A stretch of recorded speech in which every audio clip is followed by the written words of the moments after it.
સુરતના ઉધના વિસ્તારમાં મહાવીર કોમ્પ્લેક્સમાં થોડા દિવસો અગાઉ વેપારીની હત્યા કરવામાં આવી હતી।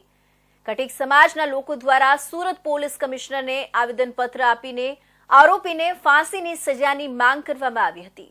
સુરતના ઉધના વિસ્તારમાં આવેલા મહાવીર કોમ્પ્લેક્સમાં થોડા દિવસો અગાઉ વેપારી સુભાષભાઈ ખટીકની હત્યા કરવામાં આવી હતી। બાઇક પાર્કિંગ મુદ્દે બોલાચાલી થતા સુભાષભાઈને ચપ્પુના ઘા ઝીકી હત્યા કરવામાં આવી હતી। આ બનાવમાં પોલીસે આરોપી નીરજ ગંગારામ ચમારની ધરપકડ કરી હતી। આજે ખટીક સમાજના લોકો દ્વારા સુરત પોલીસ કમિશનરને આવેદનપત્ર આપવામાં આવ્યું હતું અને મોટી સંખ્યામાં ખટીક સમાજ લોકો પોલીસ કમિશનર કચેરી ખાતે પહોંચ્યા હતા અને આરોપીને ફાંસીની સજાની માંગ કરી હતી। ખટીક સમાજના અગ્રણી લક્ષ્મણ ખટીકે જણાવ્યું હતું કે નિર્દોષ વેપારીની તીક્ષ્ણ હથિયાર વડે હત્યા કરી નાખવાની ઘટના ખરેખર ખૂબ જ નિંદનીય છે। આજે શહેરમાં નાના છોકરાઓ હથિયાર લઈને ફરી રહ્યા છે। ચાકુ જેવા તીક્ષ્ણ હથિયાર વડે કોઈની હત્યા કરવામાં પણ ડરતા નથી। વેપારીની કોઈ પણ ભૂલ ન હોવા છતાં નજીવી બાબતે હત્યા કરી નાખવી એ યોગ્ય નથી। અમે સુરતમાં રહીએ છીએ, બધા વેપારી છે, ખટીક સમાજના છે અને ઉધનામાં જે મર્ડર થયું એ બાબતે અમે સાહેબને આવેદનપત્ર આપવા આવ્યા છે।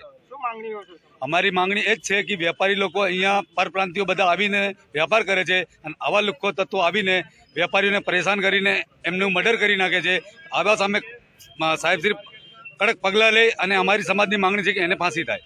हमारे खटीक समाज के एक व्यापारी सुभाष चंद्र टेपन, उनका एक असामाजिक तत्व ने हत्या कर दी है। उसके उपलक्ष्य में हम ये हत्यारे को फास्ट ट्रैक कोर्ट में केस चला के उनको फांसी दिलावे, ये हम सीबी साहब से निवेदन करने आए।